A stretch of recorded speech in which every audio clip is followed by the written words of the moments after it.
warm welcome to the Positivity Project Foundation. My name is Sangeeta Singh, and today we're here to discuss a topic we normally avoid but cannot escape. Hello, everyone. I'm Neha Prasad, and it is my pleasure to invite you to this very special session where we literally decided to take the bull by its horns. Yes, Neha, we are going to discuss a subject even you and I have rarely brought up in our 2 decade long friendship. Indeed. So let's get into understanding what death is and how we can handle it with ease. We have with us a man who specializes in creating ease with all aspects of life, and dare I say, even death. Dr. Dain Heer, the co-founder of Access Consciousness and a man who has changed the lives of thousands of people across the globe with his incredible gift of energy.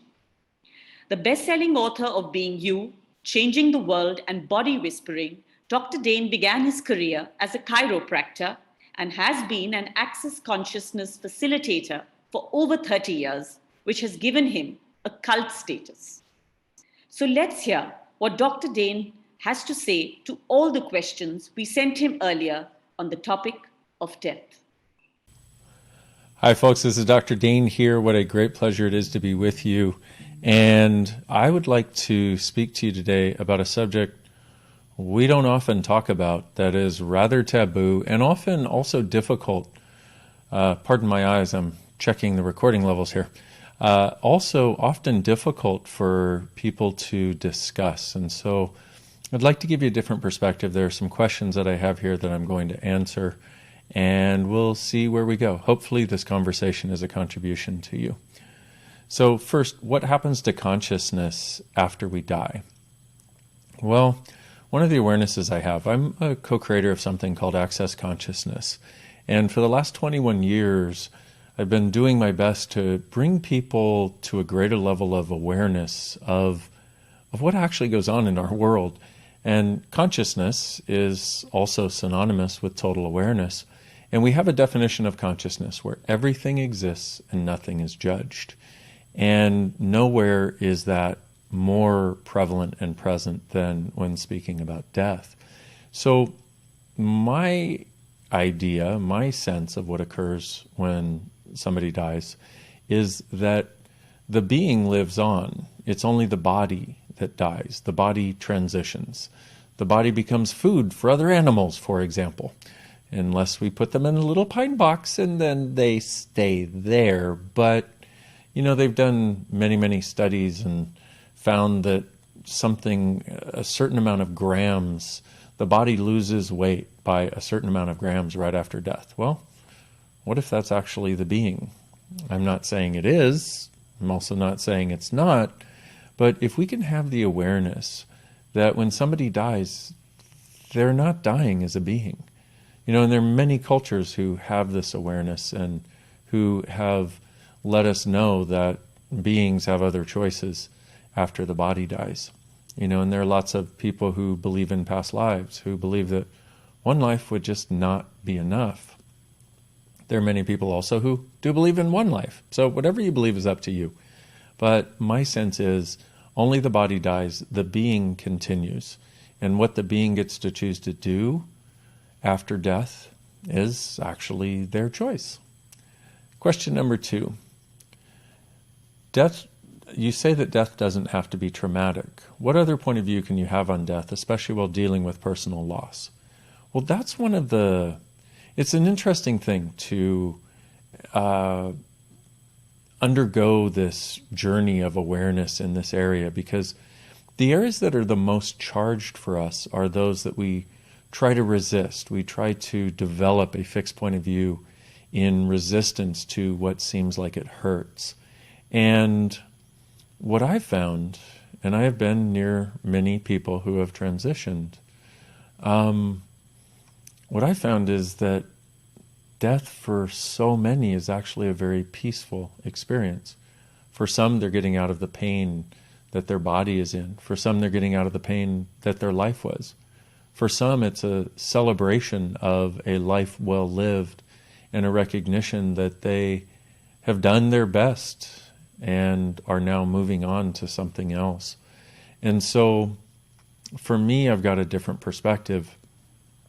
And one of the tools that I like to share with people is interesting point of view. I have this point of view.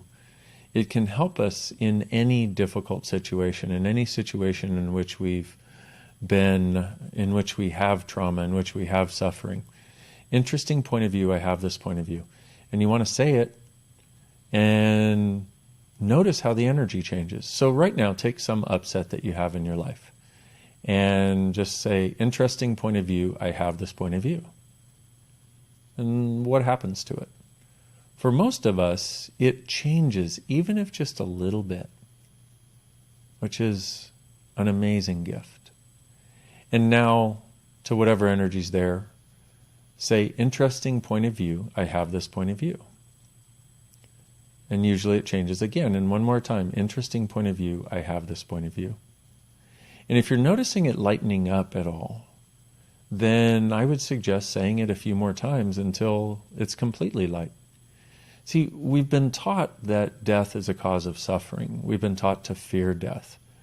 Look at this for just a moment, though. If you did not fear death, how much more peace would you have in your life? How much more joy would you have in your life? How much more would you enjoy living right now? What if death is just a transition to a different form for our body? What if you, the being, live on? Now, personally, I believe in past lives because I've seen way too much evidence to not. I didn't grow up that way. I grew up in a home where we weren't very religious, and my dad married another woman when I was a kid, and she started taking us to church and letting us know that that was the answer that we should all have. And certain parts of that felt really light, and certain parts of that felt really heavy.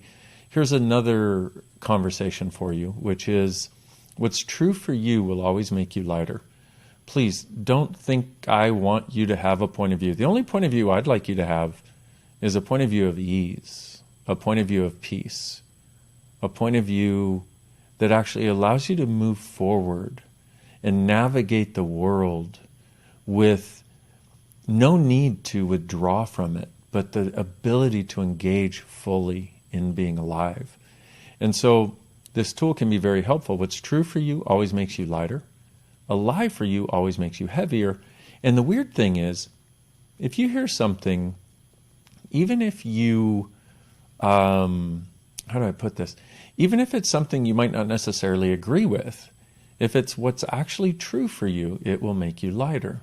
So as I was saying, for me, I personally believe in past lives because I have had many experiences of working with people, and they had been to see everybody for the suffering they were in. And the only thing we could find that would unlock it was actually a decision or a point of view they came to in some other lifetime. And that, in addition to several personal experiences I've had of knowing people in a certain way or recognizing them, and the lightness that it brought when I had that awareness, is what brought me to this point of view. This wasn't something I grew up with. It wasn't something I believed in. It wasn't something I believed in at all when the idea was first presented to me. I thought people that believe in that are quacks and weirdos. And now I'm the quack and the weirdo. Yay. So, how do you manage your own self and emotions when you hear of someone passing? Which is question number 3. Well, let me address question number 2 again. Death doesn't have to be traumatic. What if you realized that it was like pressing reset for someone? What if after death they have a chance to reevaluate everything and make different choices for their next lifetime? Now, once again, that's my personal point of view, and I hope it helps you too, and just see if it makes you feel lighter. And if it does, then you might realize that there's a lot beyond this world that we don't really understand. And we think somehow science is going to give us the answers, but what I find is deep exploration of asking questions is what actually unlocks all of those awarenesses that we were hoping science would give us. So, how to make death less traumatic? Realize it's not really death of the being. It's the body going away, and the being then has choice. Oh, yeah, I'm a weirdo. That is true. I'm now the freak and the weirdo. Next one. Finally getting to question 3. How can you manage your own self and emotions when you hear of someone passing on, especially when a loved one passes? So here's the thing. What I suggest is be with whatever comes up. A lot of people, if I have this conversation with them, they say, well, I am sad, and you're telling me not to be sad that, that my mother died. Oh, no, I disagree. What I suggest is meet it fully. Stare it in the eyes. Be with it.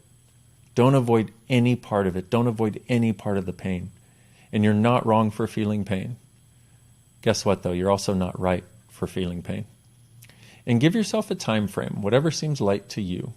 A day, a week, a month, 6 weeks, 2 months, 3 months. But make I would say, 2 to 3 months the outside limit of how long you are going to indulge this completely before you then choose to pick up and start living again. One of the greatest sadnesses to me is to be around those who've had somebody pass that they care about dynamically. And it's as though they stop living. There's one family that I know in New Zealand who there were parents, kids, I think 4 kids, and the male child died when he was very young. And the entire family is still trapped in the trauma. And this was 40, 50 years ago. Can you imagine? Rather than celebrating the gift of life, and this is one of the other suggestions I have for you, and I will get back to my previous suggestion. But rather than celebrating the gift of this young child's life and the gift that he was to everyone, they mourned his death so dynamically that they would not let themselves out of it, as though mourning his death was an honoring of the being. One of the other things I do, which is really strange, is actually talk to entities. And entities are just people whose bodies have died and they have not moved on. They didn't get the memo, so to speak. And one of the awarenesses I got, I was having a conversation with my great friend and the founder of Access Consciousness, Gary Douglas.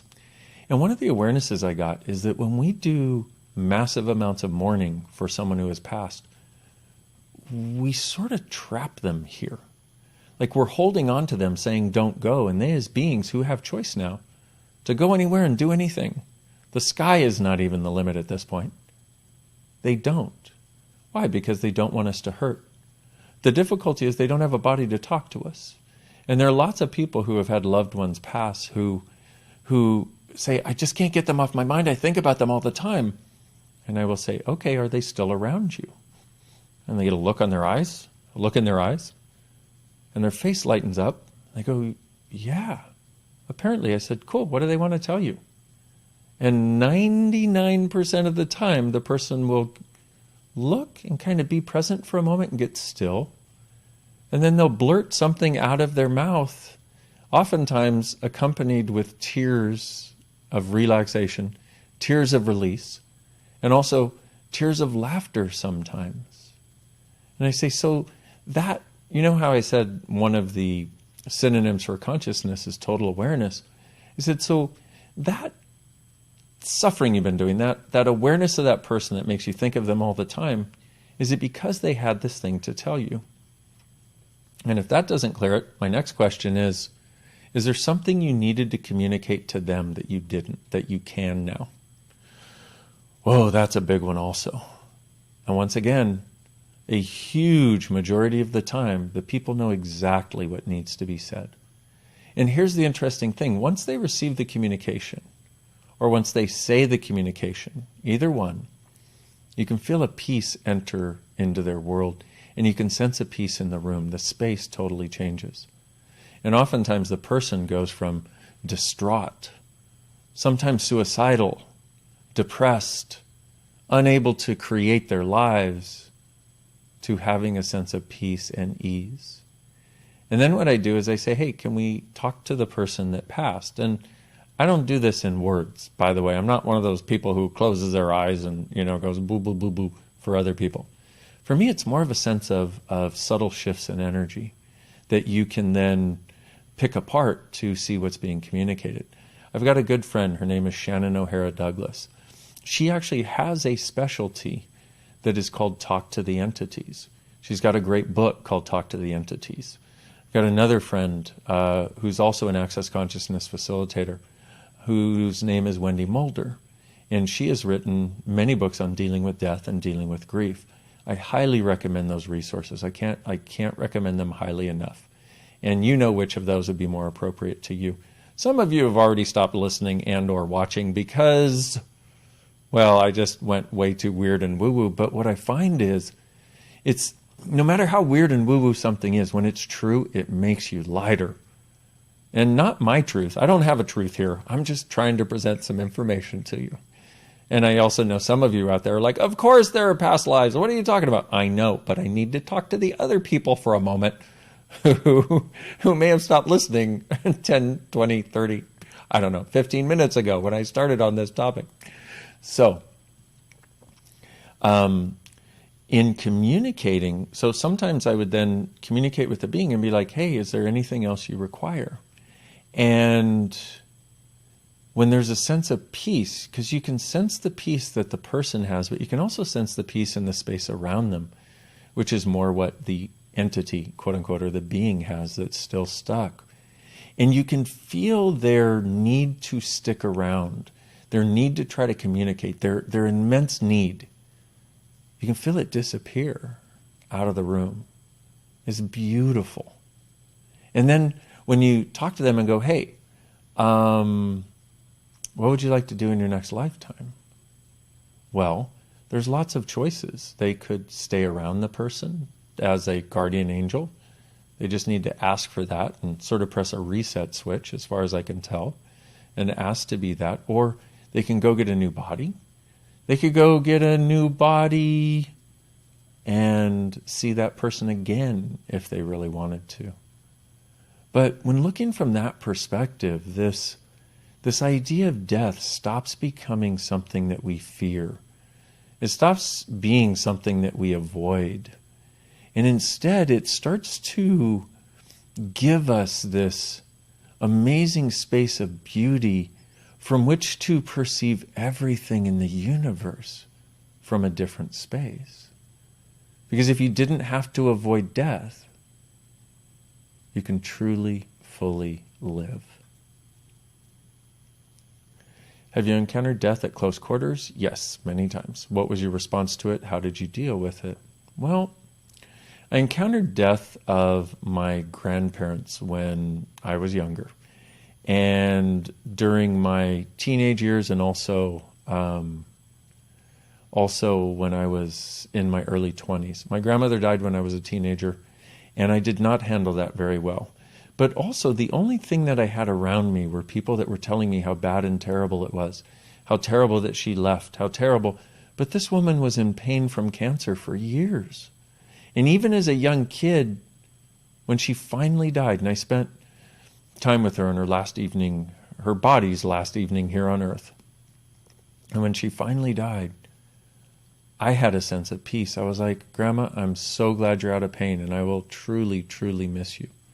Oh, I never went back to the first answer to the question of be with whatever it is that you're experiencing and give yourself a time frame to wallow in it and fully experience it so you're not missing any part of it. Don't let it take control, but surrender completely to it. So when my grandmother died, I actually had a sense of peace while having a dynamic sense of grief. It was an interesting combination. And I spoke to a family member who said, well, everybody else was going, oh, it's so bad that she passed. I remember at the funeral, the party after the funeral. Interesting. The party after the funeral. I remember at that event how there were many people that were there talking about how terrible it was. And, she was such a wonderful person. She'll be missed. And she held the family together, and it's probably going to fall apart. And none of that was light. I didn't have the tool at the time. And I had one family member who said, I'm so glad that she's out of pain. And I went, oh my goodness, me too. I'm so grateful that she found a way to get out of pain. So when my grandfather died, this is interesting because I was just at a point where I had made the choice to go to chiropractic school. And this was a dream. I was so excited. But like most of the other dreams I'd had in my life up until that point, I basically let it go. I basically stopped on my own dream and was so far from making that happen. There were classes I needed to take, science classes, and I was nowhere close to being able to make that happen. And my grandfather was going through this liver failure that was what eventually killed him. And I was working at a car wash, okay? I was, the intake guy that was, what kind of car wash would you like? What about a wax? That kind of guy.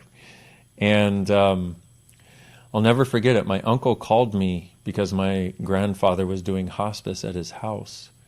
And he said, Dain, Grandpa really needs to see you tonight. And I was like, oh, you know what? How about tomorrow? I've got time tomorrow. And he's like, no, tonight. So I left my friends and drove right over there. And here was a man who was gasping for air, could hardly breathe. And he, in between gasps, he said, promise me you'll go.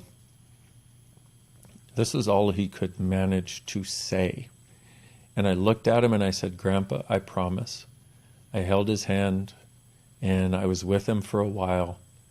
And I wanted to let him know that, okay, I will do this. So if you're dying tonight, you can die in peace. Well, he died a couple hours later. Those were the last words he had uttered to anyone. Now, my mix of emotions was running the gamut on that one. And what I did, though, was I had such gratitude for the fact that he loved me enough. And he was not somebody who would really say, I love you, or talk very much about any of those feeling things. But he showed me how very much he loved me by making sure that his last breath would make sure that I got on the path I needed. Had I not gone there, I would not be speaking to you right now. I probably would not be here right now. So what I did, though, was I started talking to him. You know how you talk to God sometimes, and and you just start talking, hoping somebody's listening. And I just started talking to him. And I started saying everything that I didn't get a chance to say. This is another thing that I suggest that you do. And every time I would get more and more and more peace. And within a few weeks, I had mostly peace. And within a few months, I had a lot more peace. And then it just seemed like I could have gratitude for the gift that this beautiful man was in my life.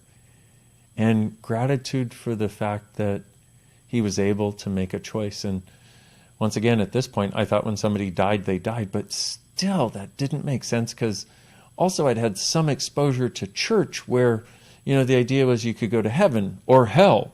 And I think the difficulty is, people who have that as their framework are always assuming they're the ones going to hell, which probably means they're not going to go to hell. That's all I'm thinking. Anyway, so it was an interesting thing to experience that. And in the years after that, since I started doing Access Consciousness, because I do this form of energetic healing and transformation or contribution to people, I've had many, many, many people who had different diseases, let's say, or different things going on, and worked with many people that were on the path to death, shall we say. And I've had so many experiences, many of people who actually chose to live, because we found what was actually going on. They were the ones that made the choice. I'm not the one that healed them. I can't heal anybody, but I can point you in a direction that will allow you to at least get more awareness, which, from my point of view, more awareness and more consciousness is where all the healing comes from anyway, because it's only our fixed points of view, our lies that we tell ourselves, the things that we must keep hidden that create pain or disease for us. So I've had many, many people who have chosen to transition. I've had many, many people who have chosen to stick around that are alive to this day. One of the most beautiful ones that chose to transition was a lady that I worked on at a class I do called Energetic Synthesis of Being, which is about giving you a platform for your very being, getting energetically to the basis of what is true for you as a being. And it's such a wonderful class to facilitate. I am so grateful to be able to do this work. Well, I had a lady who was in her 60s. She was an Italian woman, and she was one of those sturdy little, stout little Italian grandmothers, you know. Well, I ended up bringing her up on the stage and giving her a session on Now, she was in 4th stage cancer at that point. And so I asked her, if you could have anything out of this, what would it be? And she said, peace. And I was like, wow, what a beautiful request. Okay. As we started working, there was one point at which my hand was really lightly on her back, and it just melted into her back, and you could feel her whole body relax. And she took this deep breath. And I realized that was probably the first time in her life she'd been touched with total caring and no judgment. And it was so beautiful. I started crying. Everybody in the room started crying. So I sat her up at the end of the session, which was just a few minutes later. I sat her up at the end of the session, and she looked transformed. She looked like somebody who had had the weight of the world taken off of her shoulders. And I was so moved and touched by the difference in this beautiful woman and how she was presenting. I couldn't facilitate the class any longer that day. So I ended class a little early that day. And I walked out of there with a sense of gratitude and a sense of the connection of all things. See, and this is one of the experiences that has shown me what not avoiding death and the dying process can do for us. So I got an email 2 weeks later from her friend who was translating for her. And so her friend put it into English. And she said, I want to thank you so much. I truly am at peace. And now I don't know whether I will be living or this body will be dying, but I'm going to enjoy every day and every moment of every day. Thank you. Whew. Oh, goodness, what a gift. What an amazing gift to receive. And she ended up dying about 6 months later. And her friend sent me another email letting me know, number one, and thanking me again, because she said the transformation in this woman was phenomenal. She, who had been unhappy for most of her adult life, she who had not let others in, started connecting with other people, started hugging them and not letting them go. And the lady said, after that session was the first real hug I've ever had with her. And she also wanted me to thank you. She wanted me to thank you because she said the last 6 months of her life were like an entire lifetime in themselves. And they were the greatest 6 months she's ever had so far, and she is looking forward to what's ahead. So, once again, take what makes you lighter, but I'll tell you, it's an amazing perspective. It's an amazing thing to be in the presence of something that truly beautiful. My sense is we all have a lot more beauty within us than we've been acknowledging. And I think what really gets people, especially if they, like almost all of us, have been conditioned to believe in the value of judgment, in the wrongness of all the wrong choices, and the rightness of the right choices that eventually turn wrong. Because when your perspective is that of judgment, you always end up in a place of wrongness, no matter how right you're trying to be, no matter how right you think you are for a particular choice. Wrongness is always the end result of judgment. And if you add on top of that, if you're wrong, you're going to hell, or if you're wrong, you're going to suffer in purgatory, or what have you, I'm sorry, that's just a mechanism for control. That's a mechanism so people don't have peace in living. That's a mechanism to control people, to get them to make someone outside of them the source and the answer. And I fully believe that there are many things outside of us that are an amazing contribution, and many people, and the plants and the animals and the planet itself, and so many things that are a contribution. But to put the source for our eternal happiness outside of us seems to me placing it where it will do the least good and create the most judgment. Next one, what's the best thing we can offer a loved one that has departed? That conversation has already been had, but let me re-emphasize. The best thing we can do is to mourn them and then stop the mourning and start celebrating being alive and remember the beautiful moments with them and remember the gift that they were in our lives. Remember the contribution they were to us and other people, and think of them fondly and often. It's a totally different perspective, but look at it energetically for a moment. If you're a being who's aware of energy, which all beings are, energy is our first language for all of us. If you're a being who's aware of energy, wouldn't it be wonderful to have gratitude and admiration and joy at your presence flowing your way, rather than, oh my God, I'm so sad that you've gone. It's all your fault that I'm suffering. I can't live without you. We have choice in how we respond to these things. We have choice in how we respond to the concept of death. What choice will create the most for us and them?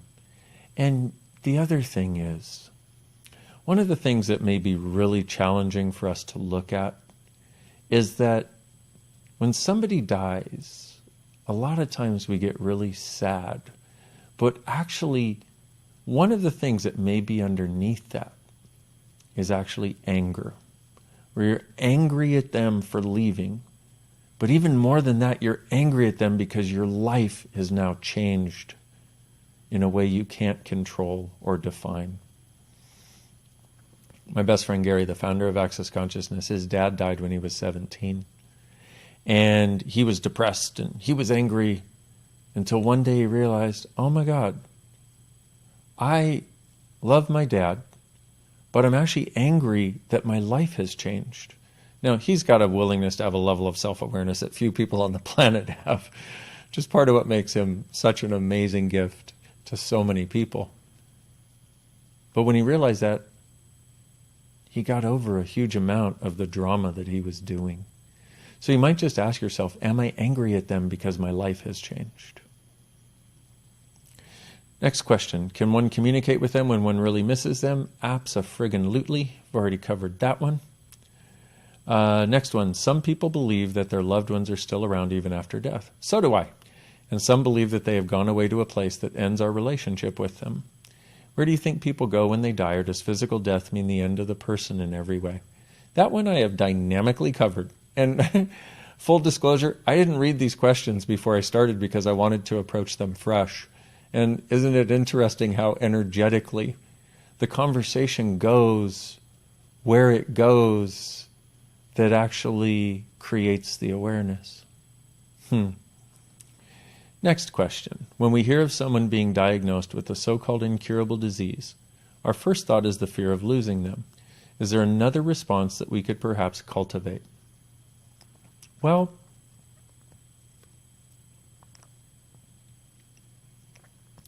sorry about the swallowing noises. If you're wearing headphones, whoever's editing this, can you take out the swallowing noises? I got a lot of saliva. Okay. Is there another response that we could perhaps cultivate? Oh, I would really hope that people would. And I need to tell you one of the things that I have learned to ask. When someone comes to me with an incurable disease, wait for it. You may not like it, but hopefully you'll see where I'm coming from in asking. And I learned it from my friend Gary, who had dealt with many more of these situations than I had when I first started. And the question that I asked somebody, let me tell you about working with a lady who had cancer. I said, what are you dying to get out of with cancer? Now, can you imagine how confronting that question must be? Why? Because what are we taught as a society? That this person is not choosing this, it's happening to them. This is the single greatest thing that stops people from changing these things. The idea that they made no choice that created it. And yet, if you talk to psychologists who deal with people that are passing, there's so much unresolved psychological baggage that people who have incurable diseases have, especially something like cancer. So anyway, I asked this question, what are you dying to get out of? And she said, nothing. That makes no sense. I want to live. I said, I know. What are you dying to get out of? And we have this thing called a clearing statement in Access Consciousness, which when you run it after asking a question, it clears a layer of sort of the stuckness to it, the stuck energy, if you will, that is keeping them from having a different awareness and being able to make a different choice and from having a different perspective. So I asked her this many times, running the clearing statement each time. After about the 20th time, I said, what are you dying to get out of? And she went, oh my God, my relationship. Whoa. This lady was in her 60s or 70s. And I said, how long have you been married? And she said, 40 some years. I don't remember exactly. Over 40 years. And I was like, wow, how long have you wanted to get out? She said, about the past 25 years. I said, why did you not leave? And she said, I could never do that to my kids, and I don't want to hurt him. And I'm like, okay, so you're hurting him now by him having to watch you go through this. And it was very interesting because I asked her, I said, let's look from a different perspective. What are the other choices you could have available if you would allow yourself?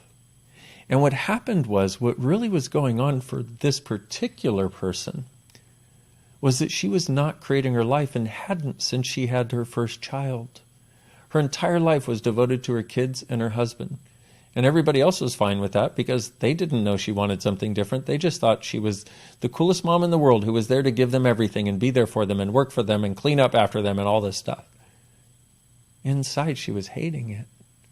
So what we did is we talked about some ways that she could actually change those things, have different relationships with the people that she loved. And she chose to live several more years. So, for me, when I hear of somebody having an incurable disease, I know that there's some choice. And we got to also realize this, which is choice is not cognitive. The choices that we make, 99% of them are not something where we said, I am making this choice.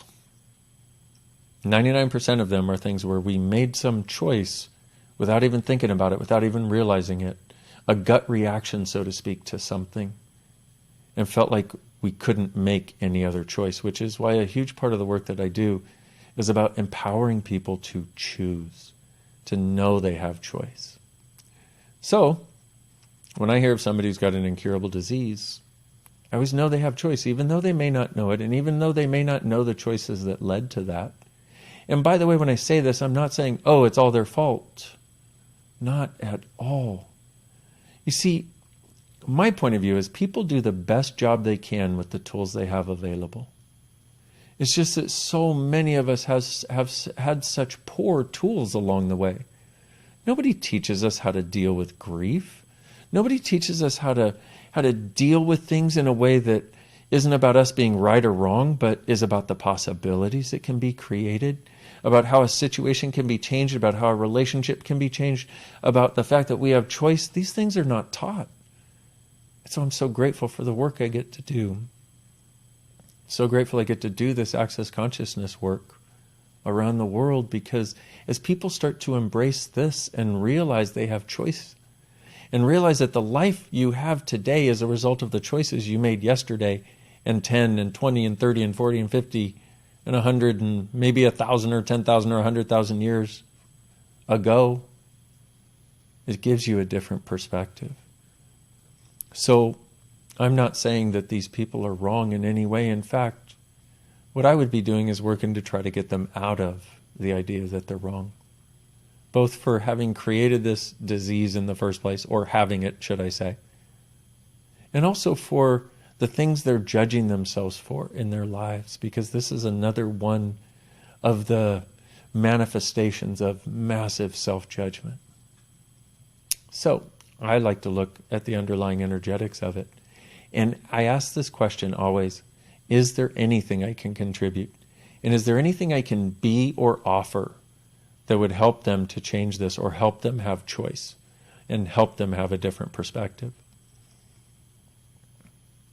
These are things that we can do that might be very, very, very, very, very, very beneficial, or very, very beneficial depending on your particular point of view.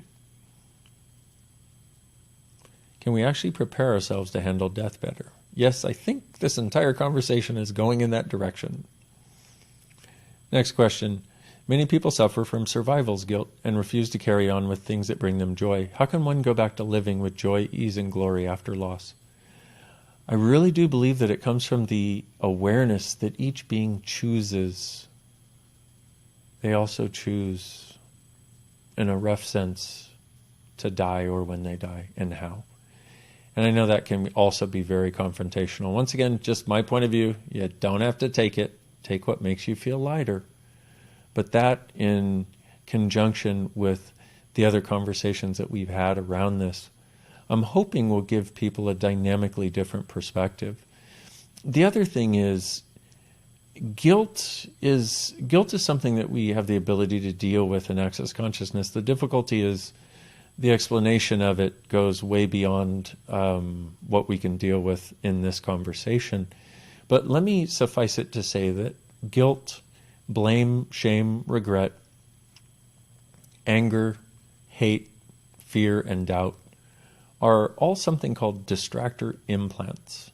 And what is an implant? Well, an implant is basically something you buy as a reality from the outside, and you make it more real than the reality that's true for you. So these are things called distractor implants. You can use the clearing statement that I talked about on them. It's highly effective.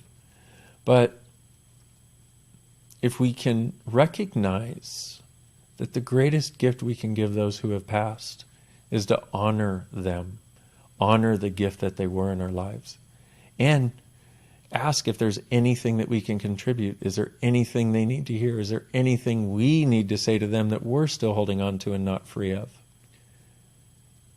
And then ask them what choice they would like to make in their future. And you can also ask them, because people stick around here, as I've spoken about before, these so-called entities. You can also ask them, who are you? Like, truth, who are you? Truth, who were you before that? Truth, who were you before that? And once the energy lightens up after asking several times, you go, truth, who will you be in the future? Or truth, what is your job? Because sometimes they'll stick around because they have a job, to protect somebody or to love them or care for them. And their body may die, but it doesn't mean they, the being, have given up the job. And what you can do is go, truth, what is your job? Truth, what was your job before that? Truth, what was your job before that? Truth, what will your job be in the future? And you do that because what that does is that is giving the entity awareness. It's giving them consciousness about the fact that they're not just doing this job. They've had other jobs before, and before that, and before that. And there's a certain point at which they go, oh, I don't have to be stuck in this job anymore. I've given up all the others. And then they can go free, which is when you ask, what job will you have in the future? Same thing with an identity when you ask them, who are you? The being is like, oh, I'm Timmy's grandmother. Okay, who are you before that? Oh, I was working on a train. Okay, who are you before that? Oh, I was married and had this other family. Who are you before that? And then they get all these awarenesses. And that gives them the freedom to get unstuck from the identity they're currently stuck in. Whew. Yeah, when I first learned that, I was like, really? And I tried it because I had a friend who was experiencing some very interesting things. And she said, I think it's an entity. And I'm like, oh my goodness, I can't deal with that. That's too freaky. By the way, if you hear about this stuff, about entities, and what's interesting is I know of no way, without watering things down really dynamically, I know of no way of giving somebody peace with death other than recognizing that the being dies and the body doesn't. And talking about this entity conversation, and that you can actually talk to the being. Which is why I'm going here. Believe me, it would be easier for me if I didn't have to. So when this lady said this about, I think it's an entity, so we did this entity clearing, and I will never forget it. It felt like somebody turned on the air conditioning, full blast, all around me and her, and we both looked at each other and went, oh, I guess this shit works. And it was my first time having an experience like that. I was just blown away. See, and part of the reason I'm speaking to you about so many of the things that I have, I'm not somebody who will say, do this if I haven't done it. I'm not somebody who will present something if it doesn't make me dynamically lighter. I'm not here to tell you what to do and then not do it myself. Everything I have been talking to you about is hard-earned experience. So please take it in the spirit in which it is intended, which is creating more lightness for you and those who might benefit from this information. And don't go all in on the weird woo-woo stuff. Talk about the more normal stuff. And you can ask somebody, does the being die or just the body? Or you can say, hey, I heard this weirdo talking the other day who said, and I don't know, I felt lighter after I heard it. You know, I got more peace. Say whatever you need to if you think it might benefit them to hear this or be part of this. And say, you know, he was saying that his point of view is the being dies, the body doesn't, the being goes on. Does that make you lighter? Does that relieve any of the stress? Speak English to people, or whatever your language is, but speak to them in real words. And then see what they become aware of. Recognize all of us are way more aware than we've acknowledged. And that's why this stuff works, because we have awarenesses like that. If somebody can just ask us the right question, we can absolutely acknowledge that awareness. Last question. Should we prepare our minds and bodies for our eventual death? How can we do that? You know, it's interesting. When one fears death, they spend their entire life dreading it. When one no longer fears death, they can spend their life living it. And that would be my suggestion. What if the purpose of life were to have fun and enjoy it more dynamically than we ever thought possible?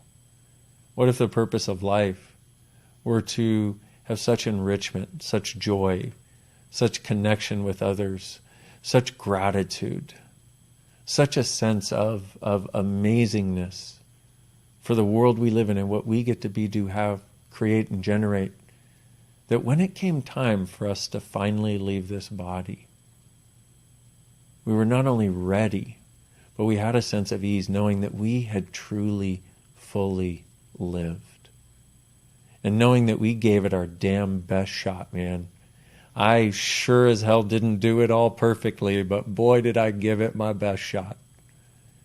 And what if we could hold our heads up high in that transition with gratitude and a knowing that what comes after this can be even greater than what came before.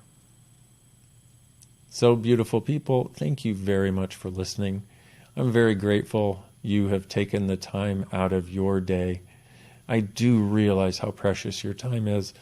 I apologize for the length of this, but this is a subject that requires a lot of cracks to be filled in to sort of fill out the picture, to hopefully give you a dynamically different awareness of what is actually possible.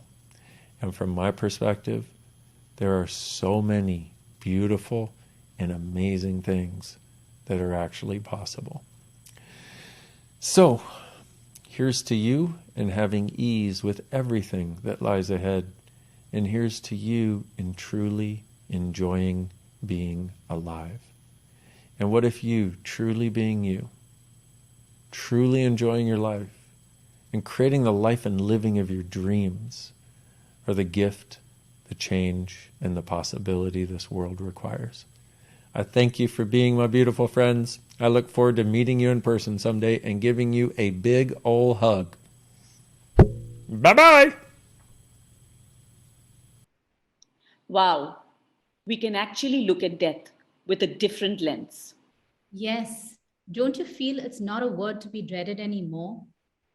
I do hope our listeners are able to feel a similar ease that I feel with the topic of death. And after today's session, which has indeed been a revelation. Thank you so much, Dr. Dain, for all your wisdom. We're indeed obliged for this beautiful session today. Thank you so much.